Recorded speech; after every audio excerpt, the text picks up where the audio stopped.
अस्सलाम वालेकुम नाज़रीन, आज प्रोग्राम पूरा सच के साथ मैं हूं बिस्मा ख़ान और आज हमारे साथ ईरान ताल्लुकात के हवाले से पाकिस्तान के जो हालात चल रहे हैं इस तमाम तर इशूज़ पर बात करने के लिए इस शो के जो मेन होस्ट हैं जुल्फ़िकार राहा साहब वो मौजूद होंगे हमारे साथ ऑनलाइन। साथ ही साथ इस प्रोग्राम में जो हमारे दीगर गेस्ट होंगे उनमें हैं ब्रिगेडियर रिटायर्ड फ़ारूक हमीद साहब और साथ ही साथ बैरिस्टर शाहिद महसूद साहब और मियाँ ज़ुबैर साहब जो कि अवामी मुत्तहिदा मूवमेंट पाकिस्तान पार्टी से हैं। आप तमाम मेहमानों का शुक्रिया। Sir, over to you Zulfiqar साहब। Thank you. देखिए बरगेड साहब, एक तो जो सिचुएशन इस वक्त बन चुकी है जंग की, जिसमें ईरान भी पीछे हटने को तैयार नहीं। ये जंग ईरान की सर्वाइवल की जंग बन चुकी है। अमेरिका हटना तो चाहता है लेकिन यहूदी लाबी उनको नहीं हटने दे रही पीछे, और वो घेर गार के इस जंग में यहूदी लाबी उनको रखना चाहती है, क्योंकि इसराइल का गेन एक एजेंडा है और उनकी भी सर्वाइवल की जंग है, और वो इसको मजहबी जंग बना के बैठे हुए हैं। तो साथ ही साथ ब्रिगेड साहब अगर देखें तो ये इकानमी की एक जंग बन गई है, जिसमें रशिया और चीन भी कूद गए हैं। इसमें मिडिल ईस्ट का भी पूरा है, ये एनर्जी की भी एक जंग बन गई है। तो आपको क्या लगता है कि आगे चल के ये जंग क्या रुख इख्तियार करेगी? बिस्मिल्लाह रहमान रहीम। बहुत देखिए जुल्फकार भाई, आज वाकई मेरे लिए एक बहुत कॉज ऑफ कंसर्न है। और जितना भी 3 हफ्ते जंग गुजरी है, और पूरी दुनिया इस वक्त मेरे साथ बहुत परेशान है, क्योंकि वो सही है कि ईरान ने इसराइल की कमर जो है वो तोड़ी है, इकोनॉमिकली, मिलिटरली। गो कि उनके अभी भी एयरफोर्स इंटैक्ट है और वो ईरान पे हमले कर रहे हैं। अमेरिका को ईरान ने आइसोलेट करके रख दिया है आबदाए हुर्मुज़ में, कि जहां पे उसकी सिक्योरिटी के लिए जनाब सारा कंट्रोल ईरान के पास है। वो डिक्टेट कर रहा है कौन सा जहाज जाएगा, कौन सा जहाज नहीं क्रॉस करेगा स्ट्रेट ऑफ हुर्मुज़ को। इंडिया, पाकिस्तान और चीन, गालिबन ये 4-5 ममालिक उन्होंने इजाजत दी है। लेकिन इंपॉर्टेंट चीज ये है कि नेटो कंट्रीज ने रिफ्यूज कर दिया इस जंग को ज्वाइन करने में, और कहा है कि Iran is no threat to United States. Trump को आइसोलेट कर दिया। नेटो कंट्री, ऑस्ट्रेलिया और जो जितने और एलाइज हैं अमेरिका के, जापान हो गया, साउथ कोरिया, सब ने कह दिया हमने कोई अपनी नेवल शिप्स नहीं भेजनी है आबनाए हुर्मुज़ की सिक्योरिटी के लिए और कंट्रोल के लिए। और खुद ट्रंप की जो नेवी है वो पीछे हट गए हैं, पता नहीं किधर गायब हो गए, क्या हुआ है। लेकिन इंपॉर्टेंट डेवलपमेंट जो हुई है पिछले 24 घंटों में, कि जो इनकी स्ट्रैटेजी अपना इसराइल की, इन्होंने जो टॉप ईरानी लीडरशिप, उनके सिक्योरिटी लारिजानी साहब एक नहायत ही अपना रिस्पेक्टेड और काफी इंटरनेशनल लेवल पे क्रेडिबिलिटी थी, एक अच्छे नेगोशिएटर भी थे, उनको उन्होंने एलिमिनेट किया, उनको शहीद किया। और उसके अलावा और भी कुछ लोग ईरानी मिलिट्री और ये पाकिस्तान की लीडरशिप में। लेकिन उसके जवाब में, और साथ ही ईरान ने इतनी बड़ा मूव कर दिया इसराइल ने, जो कभी हम सोच नहीं सकते थे। वैसे तो उनके वो पोर्ट, पेट्रोकेमिकल इंडस्ट्री और ऑयल प्लांट्स में हमले करे थे, लेकिन उन्होंने साउथ पारस जो गैस फील्ड है, जिससे दुनिया की 25% की एनर्जी सप्लाई है, वो उन्होंने टारगेट करके बड़ा हद तक उसको डिस्ट्रॉय किया है। जो हम खबरें देख रहे हैं, वीडियो देख रहे हैं, और जो बातें इंटरनेशनल मीडिया कंफर्म कर रहे हैं, अब सारी दुनिया ये कह रही है कि तैयार हो जाओ, एक बहुत बड़ा एनर्जी क्राइसिस जो है वो दुनिया फेस करेगी अगले 1-2 दिनों में। ये जब भी, क्योंकि ईरान ने कह दिया कि हम सऊदी अरेबिया, कतर, दोहा, कुवैत, इनके जो मेन रिफाइनरीज है, मेन पेट्रोकेमिकल प्लांट्स हैं, अब हम उनको टारगेट करेंगे और लोग उन प्लांट्स को छोड़ के चले जाएं जो जो लोग वहां बैठे हुए हैं। सो अगर ईरान ने ये कर दिया, और मेरा ख्याल है जी आज रात को ये करेंगे, कल सुबह ये करेंगे, तो उसके बाद बड़ी एनर्जी के हवाले से बड़ी खौफनाक तबाही होनी है। Not only the middle east, उसका इम्पैक्ट सब पे आएगा, पाकिस्तान पे भी आएगा। गो कि मैं ये समझता हूं कि पाकिस्तान की सिविल मिलिट्री लीडरशिप की ये डिप्लोमेटिक स्ट्रेटेजी अभी तक कामयाब है। कि अभी लेटेस्ट मैं सुन रहा था कि 7-8 ऑयल टैंकर है पाकिस्तान के, जो के पोर्ट कासम पे और कराची पोर्ट पे लंगर अंदाज हो रहे, पहुंचे, और पाकिस्तान नेवी उनको सिक्योर करके आबनाए हुर्मुज़ से लेके आई है, एस्कॉर्ट करके। तो अभी तक तो मामला पाकिस्तान में अंडर कंट्रोल है। लेकिन अगले हफ्ते क्या होता है, जब ये ईरान रिटेलिएट करता है, जो उसने आज बड़ी थ्रेट जारी की है, मैं इसलिए देख रहा हूं कि इकोनॉमिक हालात, उसके इम्पैक्ट पाकिस्तान में आएगा। और बरगेट साहब, जी इस पे जी बिल्कुल आपने सही कहा कि ये जंग जो है, ये अमेरिकन ने अपनी सुपरमेसी से शुरू की थी, चुदराहट के लिए शुरू की थी। बाद में इसको मजहबी जंग उन्होंने बनाने की कोशिश की, क्योंकि नेशनलिज्म वहां पे बिल्कुल सपोर्ट नहीं कर रहा था। लोग जंग लड़ने के मूड में नहीं थे। लोग जंग को अपोज कर रहे थे, कांग्रेस अपोज कर रही थी, फौज कर रही थी, सीआईए कर रही थी। लेकिन इसके बावजूद यहूदी लॉबी ने उनको धकेल दिया जंग के अंदर, और आज भी एक बड़ा अनपॉपुलर डिसीजन इसको समझा जा रहा है अमेरिका के अंदर। तो ब्रेस्ट शायद मसूद साहब, आपको क्या लग रहा है कि आने वाले वक्त में ये एक एनर्जी क्राइसिस की तरफ मामला चला गया है, और इसमें लाजमी बात है कि ईरान ने आपने हरमस से उन्होंने कहा ये इसको एक टूल टैक्स, एक टूल प्लाजा समझे, जो भी यहां से गुजरेगा हमारी इजाजत के बगैर नहीं गुजर सकता। और उन्होंने तो यहां तक कहा कि $17 बिलियन हम टैक्स लेंगे इन सारे लोगों से जो जो यहां से गुजरेगा, और ये हमारा एस्टिमेट है, $17 बिलियन हमने टैक्स लेना है इन लोगों से। तो आपको क्या लगता है कि आने वाले वक्त में ये किस किस महाज के ऊपर लड़ाई होने जा रही है?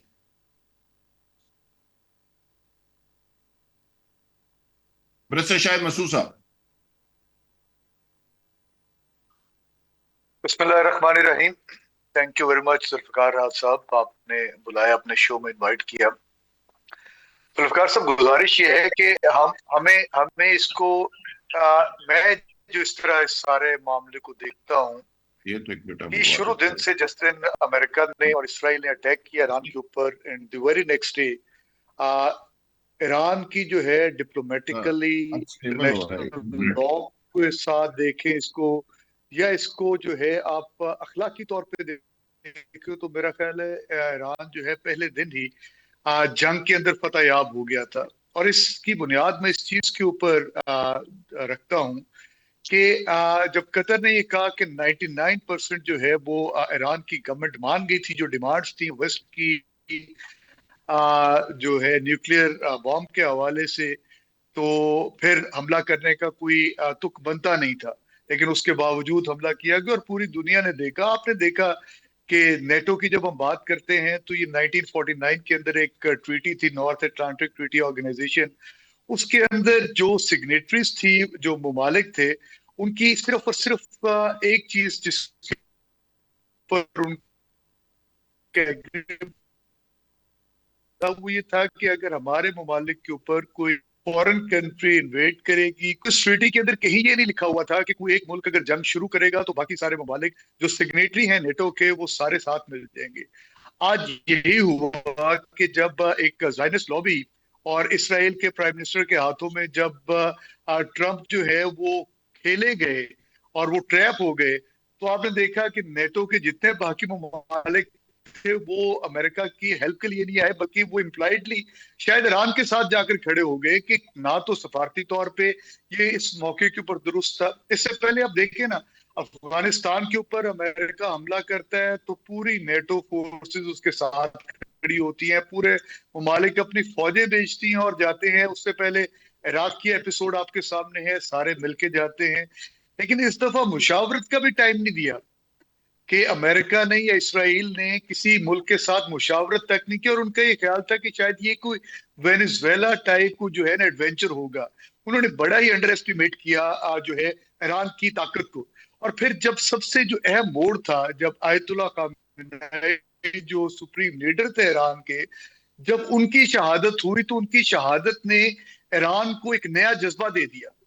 वो सिर्फ अब जो है वो हथियारों से नहीं लड़ रहे, वो उस जज्बे के साथ लड़ रहे हैं जो आयतुल्ला खामेनी और अली लारिजानी साहब के शाह, उसके अंदर लाखों की तादाद के अंदर लोग मौजूद थे इस जंग के अंदर। ना तो ईरानी कौम को जो है, ना तो उनको कोई जंग का खौफ है, ना उनको कोई मौत का खौफ है, और वो जो है इसको बिल्कुल जो है हेड ऑन ले रहे हैं।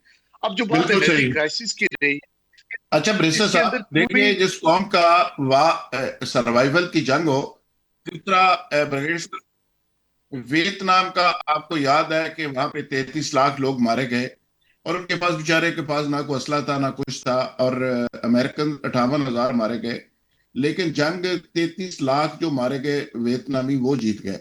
वजह क्या थी कि वार ऑफ सर्वाइवल थी। ईरानियों की ये जंग जो है सर्वाइवल की जंग है और ईरान ने सिर्फ सस्टेन करना है और खड़े रहना है। विक्ट्री और कप तो चाहिए ट्रंप को, जो कि उसको नहीं मिलना, और उसको उसको स्वाय बदनामी और स्वाय नफरत के आज ही स्टेटिस्टिक्स आए हैं, एक सर्वे हुआ है CNN ने करवाया, इस 79% नफरत पूरी दुनिया के अंदर अमेरिका को हेट मिली है और 79% ज्यादा, पहले से ज्यादा लोग उससे नफरत करने लग गए हैं। और यही उनकी करतूतें और यही उनकी बातें। जुबैर उमर साहब, आपको क्या लगता है, अपना जुबैर साहब, सॉरी मियां जुबैर साहब, आपको क्या लगता है कि ये ट्रंप साहब सस्टेन कर सकेंगे? ट्रंप साहब जिस मकसद के लिए आए थे उनको कुछ मिलेगा? और इसराइल का आपको फ्यूचर क्या लग रहा है? अभी तो इसराइल की हमास पड़ गई है, हिजबुल्लाह पड़ गई है, ईरान उनको फेंटी लगा रहा है। तो जो इस्लामी ममालिक है इनको कब शौर आएगा, कब इनको एहसास होगा? बड़ा अहम नुकता है आज के प्रोग्राम के हवाले से, और 89 न्यूज़ का भी शुक्रिया, आप लोगों का भी बहुत शुक्रिया। तो मैं ये समझता हूँ कि अमेरिका की गुंडागर्दी पूरी दुनिया में ज़ोरों पर थी। उसकी मईशत जो थी उसका बेड़ा गर्क हुआ था। अरबों डॉलर उसने चाइना के देने थे, तो वो डाका मारता था किसी भी जगह जाकर, और जाकर तेल लूट लिया करता था। वो उन लोगों को देखता था जहाँ पर वो जंग को जीत सकता है आसानी से, कमज़ोर ममालिक पे हमला करना। इसमें इस्लामी ममालिक भी बहुत ज़्यादा मुतासिर हुए, लिबनान, शाम, लीबिया, इराक़, और उसके अलावा जो उसके इत्तहादी बन गए कतर, सऊदी अरेबिया, UAE। तो बेसिक काम जो है अमेरिका का लूट मार है करना और दुनिया के तेल के कुओं पे कब्ज़ा करना। अभी वेनेज़ुएला की मिसाल आपने देखी। तो मैं ये समझता हूँ कि हर फ़िरौन के लिए अल्लाह तबारक ताला ने मूसा ज़रूर बना के भेजा हुआ है। तो अमेरिका के दिन पूरे गिने जा चुके। अगर हम ये सोचते हैं कि नेटो जो है वो अमेरिका का साथ नहीं दे रहा, नेटो बेसिकली ईरान से घबरा गया। उसने देखा कि इसराइल जो आयरन डोम था और उसके अंदर जिस तरह से ईरान ने उसको पाश किया और पूरी दुनिया में जो उसके हालात देखे, तमाशा लगा दिया। और अभी थोड़ा वक्त पहले ही तल अबीब पे मिसाइलों की जो बारिश हुई है और 200 नया इसराइली जहन्नुम वासिल हुआ है। तो ये चीज़ें दुनिया को बता रही हैं कि वो कोई आयरन डोम नहीं है और ना ही अमेरिका जो है किसी की मदद को आ सकता है। इब्राहिम लिंकन का जो हाल किया ईरानियों ने अपनी बोट से, वो भी पूरी दुनिया ने देखा। गो ईरानी जो है वो बहुत ज़्यादा, उनके पास वेपन अमेरिका के मुकाबले में नहीं था, लेकिन जो शौक़ शहादत है उसने एक चीज़ को ख़ास तौर पे पाकिस्तान में ख़त्म किया, फ़िरका वारियत को। हमारे मुल्क में शिया, सुन्नी, देवबंदी, बरेलवी तरह तरह के फ़िरके हैं, लेकिन ये ईरान जंग में हम सब मुसलमान हो गए, यूनाइट हो गए। हम सब एक, पूरी कौम ईरान के साथ खड़ी है। हुकूमत बेशक अमेरिका के साथ लेटी हो, लेकिन पूरी कौम ईरान के साथ खड़ी है। अब ईरान की जो जंग है ये वो रुख इख्तियार कर गई जहाँ पे युआन बीच में आ गया। डॉलर जो है पसपा हुआ और युआन आगे बढ़ रहा है। चीन, रूस और ये इत्तेहाद जो बनने जा रहा है नया, उससे अमेरिका में जो शगाफ पड़ने जा रहे हैं वो ट्रंप को ले बैठेंगे। जो ट्रंप जिस मकसद के लिए आया था, अभी उसने सबसे पहले शरारत की थी, उसने इंडिया को उकसाया था और पाकिस्तान, पाक मुसल्लह अफवाज ने जिस तरह से इंडिया को नाको चने चबाए, ये एक सिलसिले की कड़ियाँ थी। और आपको याद होगा कि नेतन्याहू ने कहा था इसके बाद बारी पाकिस्तान की है। पाकिस्तान ने जिस तरह से उसका जवाब दिया था, वो शुक्रिया क्या कहा गया था, एक तैयारा था जिस पे कोई निशान नहीं था और वो जाके पूरा इसराइल में जो है वो घूमा और उसने हदफ को अपना निशाना बनाया और कामयाबी से वापस आया। और दुनिया कहती है कुवैत के रास्ते वापस आया। वो पुरस्रार तैयारा आज भी जो है वो दुनिया को खटक रहा है। कौन था? जो अहले इल्म हैं, जो जानते हैं वो कौन था, उन्हें पता है कि वो कौन था। अल्हम्दुलिल्लाह सुम्मा अल्हम्दुलिल्लाह, पाकिस्तान वो मुल्क है मेरे भाई कि जहाँ से अल्लाह के नबी सल्लल्लाहु अलैहि वसल्लम फरमाया था मुझे मशरिक़ से ठंडी हवा आती है। मैं ये समझता हूँ कि हम अपनी जमात अवामी मुत्तहिदा मूवमेंट पाकिस्तान ईरान के साथ मुकम्मल तौर पे खड़े हैं और इंशाअल्लाह ताला जिस तरह भी हुआ ईरान का पूरा साथ देंगे। और ये जो रजीम चेंज का ख्वाब था देखिए आयतुल्ला बिल्कुल सही खामनाई ने आपका बताइए। पॉइंट आ गया जुबैर साहब, आप तो खड़े हैं, बड़ी अच्छी बात है, हम भी खड़े हैं। ब्रिगेडियर साहब, जो अरब कंट्रीज हैं जिन्होंने पेट्रो डॉलर का एग्रीमेंट किया था, अब देखें ना ये कितना जुल्म है। पहले आप ऑयल देते हैं, ऑयल में जितने डॉलर्स मिलते हैं वो अमेरिका अपने पास ही इन्वेस्ट कर लेता है, अपने पास रख लेता है, देता भी नहीं आपको। और बदले में क्या करता है कि जी आप आपको ईरान से बचाएंगे। तो अब सारे मिडिल ईस्ट के मालिक पूछ रहे हैं कि भाई तू तो अपने आप नहीं बचा सके, सानू की बचाना है। तो क्या मिडिल ईस्ट के ममालिक को रियलाइजेशन होगी, क्या यूएई दोबारा उनका दुमचला बनेगा, या कोई गैरत खाएंगे, या ये सारे ममालिक खड़े होंगे, कोई इस्लामी नेटो बनेगी, कोई इस्लामी आर्मी बनेगी? आज भी पाकिस्तान, टर्की, ईरान, सऊदिया, ये सारे लोग अगर मिल जाएं और छोटे इस्लामी ममालिक मिल जाएं तो ये दुनिया में कितनी बड़ी ताकत बन सकते हैं। क्या कोई इस तरह पेशरफ्त हो रही है? मैं ये समझता देखिए, हूँ आपने बहुत ही अहम बात कर दी जुल्फिकार रात भाई। देखिए, ईरान अपनी सर्वाइवल की सिर्फ जंग नहीं लड़ रहा, मैं समझता हूँ ईरान जो है वो इस्लाम की जंग लड़ रहा, और उधर वहां पे हिजबुल्लाह भी है, वो भी इस जंग में शामिल है। तो लिहाजा जो काम इन ममालिक को करना चाहिए था, ईरान के अलावा गल्फ कंट्रीज वगैरह मुसलमान ममालिक, वो काम तो ईरान कर रहा है। क्योंकि इसराइल और अमेरिका तो इस एजेंडे पे आए थे कि बस इनकी लीडरशिप को हम एलिमिनेट करेंगे, 3-4 दिन खूब इन पे हमले करेंगे तो ये खुद ही कलाश कर जाएंगे। लेकिन वो भी नहीं हुआ। बूट्स ऑन ग्राउंड का बड़ा उन्होंने किया, कुर्द बागी ये वो भी कुछ नहीं हुआ। और कलाश नहीं, बल्कि इनका टॉप लीडरशिप को एलिमिनेट किया, लेकिन ये ज्यादा मजबूत हो गया है। मैं कहना ये चाह रहा हूँ कि ये जो गल्फ ममालिक हैं जिन्होंने अपने बेसेस अमेरिका को दिए, अब वो रिग्रेट कर रहे हैं, वो अमेरिका से एहतजाज कर रहे हैं कि भाई हमने आपको अपनी सरजमीन दी, आप इन बेसिस को इस्तेमाल कर रहे हैं ईरान के खिलाफ। हमले जो ईरान कर रहा है आपकी बेसिस पे और फिर हमारे फैसिलिटीज पर भी, क्योंकि आप हमारी सरजमीन पे हमले कर रहे हैं, तो हमें हमें कौन बचाएगा? आप हमारा दिफा कौन करेगा? किधर गए वो पेट्रियट मिसाइल, किधर गए वो थर्ड मिसाइल, किधर वो एंटी डिफेंस, किधर गए वो तमाम एंटी डिफेंस के जो एयर डिफेंस नेटवर्क थे? तो ये मैं समझता हूँ इस जंग के जब भी ये खत्म होगी, मुसलमान ममालिक जो है ये अब कभी नहीं कहेंगे कि जी हम डिपेंड करते हैं हमारी सिक्योरिटी पर, जो अमेरिका है तो हमारी सिक्योरिटी कायम है। और आपकी वाली बात, ये वक्त आ गया है कि सिर्फ ईरान ने अकेला इसराइल ग्रेटर मिडिल ईस्ट वाले जो उनकी डिजाइन है जंग नहीं लड़नी, ये तमाम मुसलमान ममालिक जो है उनको इकट्ठा होना पड़ेगा। They have no choice. ये तो ईरान की मेहरबानी है, अल्लाह ताला के ऊपर से बड़ी मेहरबानी है कि उन्होंने इसराइल की मिलिट्री पावर को तकरीबन डिस्ट्रॉय कर दिया। ऑल्दो वो अभी भी है, उनके पीछे वेस्ट भी है, अमेरिका भी है। और ब्रिगेडियर साहब, जो ट्रंप को आपने सलूट मार मार के 2 दफा नामजद किया था, तो क्या ये मुनासिब मौका नहीं है कि वो नामजदगियां वापस ले लें और कहें कि ये ट्रंप दुनिया का मुतनाज़ तरीन और जालिम तरीन शख्स है, हम कम अज कम इसको नामजद नहीं कर सकते, इसका नोबेल इनाम से क्या ताल्लुक है? देखिए, आपने बहुत ही सेंसिटिव अपना ये नुक्ता उठाया है। मैं समझता हूं कि दिल के अंदर हमारी जो टॉप लीडरशिप है वो बिल्कुल ये उनके वही जज्बात हैं, वही तासुरात हैं, वही ख्यालात हैं जो अभी आपने जिसका इजहार किया। लेकिन मेरा ख्याल है डिप्लोमेटिकली ऐसी बात पब्लिकली हम करेंगे नहीं हमारी लीडरशिप, क्योंकि वो चाहते हैं कि अमेरिका के साथ एक वर्किंग रिलेशनशिप जो है वो चलती रहे। लेकिन मैं I am committed in my heart, और मैं आपके प्रोग्राम में कह रहा हूं, मेरा नहीं ख्याल है कि आज के बाद कभी कोई पाकिस्तानी लीडर इंक्लूडिंग मौजूदा हमारे प्राइम मिनिस्टर साहब कभी वो ऐसा हिम्मत दिखाएंगे कि वो कहेंगे नहीं जी ट्रंप साहब आपने इतनी तबाही मचाई ईरान में, गजा में इतनी तबाही मचाई, लेबनान में हम मचा रहे हैं, आपका बहुत बहुत शुक्रिया, हम आपको नोबेल पीस इनाम जो है उसके लिए हम सपोर्ट करते हैं। मेरा ख्याल है आज तक कभी आज दोबारा I don't think we will ever hear इस किस्म के रिमार्क्स।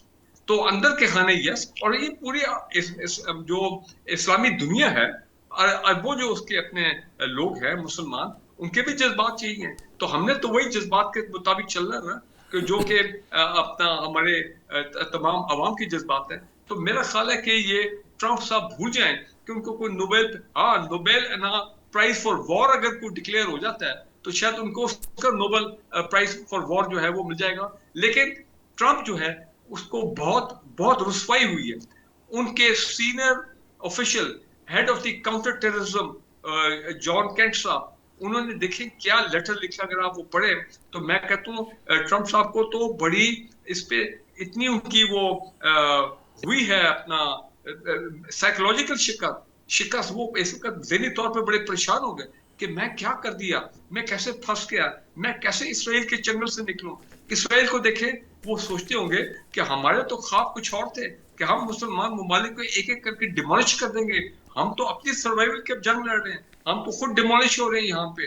तो मैं ये समझता हूँ कि ये फिर मैं एक जुमला बोलता हूँ, याद 1965 की जंग में मुझे अच्छी तरह याद है कहा जाता था कि पाकिस्तान को अल्लाह ताला की तरफ से गैबी मदद आई थी, गैबी मदद आई थी कि जनाब एक बटालियन हमारी बैठी हुई है उस बॉर्डर के ऊपर वाघा पे यहाँ पे, और पूरा एक इंडियन डिवीजन आता है, हमारे लोगों ने उनको रोके रखा और लाहौर को अल्लाह ने बचा लिया, और फिर कैसा हमने एक काउंटर अटैक किया और इंडियंस के नाक के चने चिबा दिए। कहने का मतलब ये कि उस वक्त भी लोग कहते थे कि अल्लाह ताला की गैबी मदद। मैं आज भी कहता हूँ ये ठीक है, बड़ा नुकसान हो गया ईरान का, उनकी टॉप मिलिट्री लीडरशिप, उनके टॉप सिक्योरिटी लीडरशिप, उन्होंने बड़ी कुर्बानी दी है, लेकिन अल्लाह की मदद मुझे नजर आ रहा है वो गैबी मदद है उनके पास, कि उनका ये जो जोश और जज्बा और ईमानी जो है, एक्चुअली ये सबसे बड़ा हथियार जो है वो साबित हुआ मेरी नजर में, जिसके खिलाफ कोई बम जो है आज उन्होंने अमेरिका ने इसराइल ने कितने पता कितने हजार पाउंड के बंकर बस्टर बॉम्ब जो हैं उन्होंने वो ईरान पे की है। लेकिन आप देखें वो ईरानी कौम आज भी वो नमाज़ जनाजा पढ़ रही है, वो जिनके लोग शहीद हुए हैं कल पिछले 2 दिन में, लारेंजानी साहब और बाकी लोग, और लाखों की तादाद में ईरानी बाहर निकले हुए हैं। मैं तो कहता हूँ कमाल कर दिया ये ईरान ने जो किया है, ये तो आने वाली नस्लें इसको याद करेगी। देखिए जी ब्रिगेड साहब, ईरान ने एक नई तारीख लिख दी है। कोई बिल्कुल कुछ भी कहे, ईरान ने मैं तो कहता हूँ मैंने अपने कल भी कहा कि पूरी उम्मत मुसलमान ईरानी कौम की मकरूज है, और सुप्रीम कमांडर ने खामेनी साहब ने अपनी जान दे के एक ऑप्शन के तौर पे उन्होंने जान दी। वो बच सकते थे, वो छुप सकते थे, वो भाग सकते थे। ये ऐसे ही है जैसे मैदान करबला के अंदर भी कहा गया कि मैं बत्तियां बुझा देता हूं और जिसने जाना है वो चले जाए।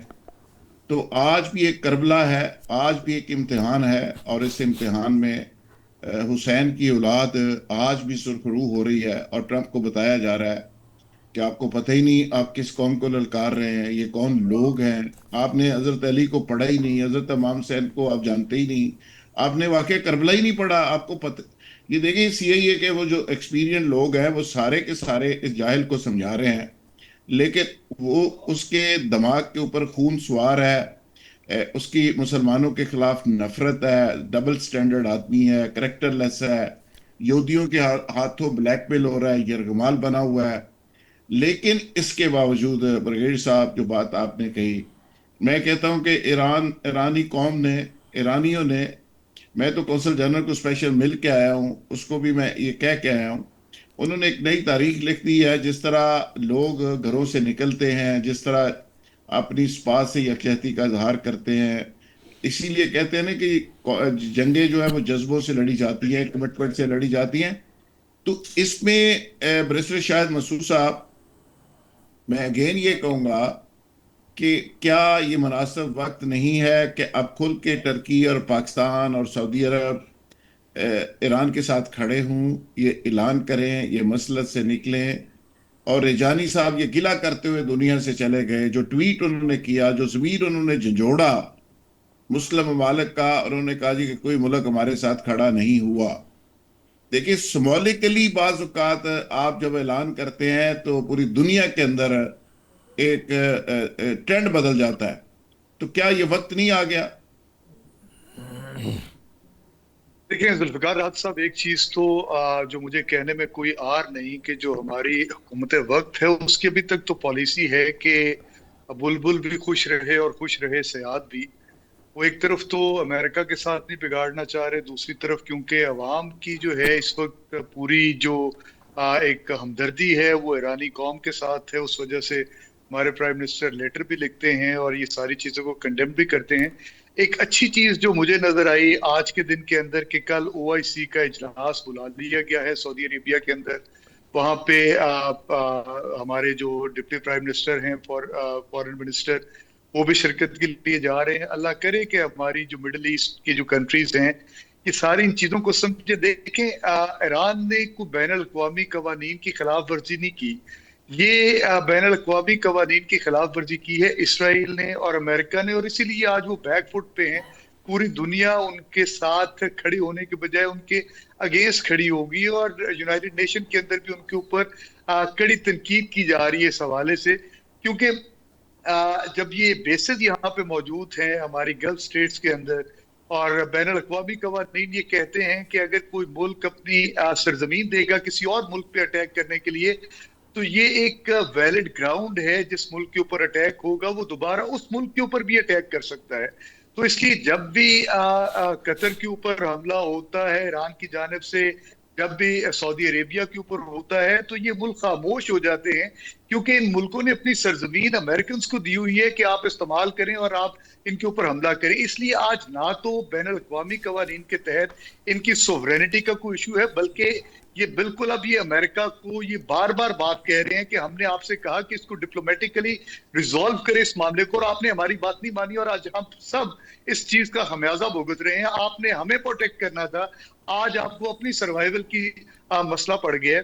तो ये बड़ा अच्छा वक्त है, 55 ममालिक हैं मुसलमानों के और एक बहुत बड़ी ताकत है। हम लोग न्यूक्लियर पार हैं इस वक्त। आपको याद होगा OIC की 2019 के अंदर एक हुई थी कॉन्फ्रेंस इमरान खान साहब के दौर में, 2020 में अंदर हुई, 2021 के अंदर हुई, और वो सारे का सारा महवर उस वक्त इस्लामोफोबिया के हवाले से था, जो हमारे नबी पाक सल्लल्लाहु अलैहि वसल्लम की हुर्मत के हवाले से जो मामला बनते थे। तो 3 साल के अंदर 3 OIC हुई और ये देखें आज 18 दिन हो गए, 72,000 मुसलमान फलस्तीन के अंदर मर गए, 15,000 के करीब ईरान के अंदर शहादतें हो चुकी, सुप्रीम लीडर मारे जा चुके, लेबनान के अंदर 7 लाख लोग जो है वो हिजरत करने पे मजबूर हो गए, वहां पे आए दिन जो है कत्लो गारत का बाजार गर्म है। पूरा जो है वो इसराइल और अमेरिका इस वक्त मुसलमानों की सरजमीन के ऊपर यलगार किए बैठा है। और मैं बिल्कुल ब्रिगेडियर साहब की बात से इत्तेफाक करूंगा कि जब गज़वा बदर थी तो 313 थे, दूसरी साइड पे बहुत बड़ी आर्मी थी, लेकिन खुदा की मदद आई और बेशक आई।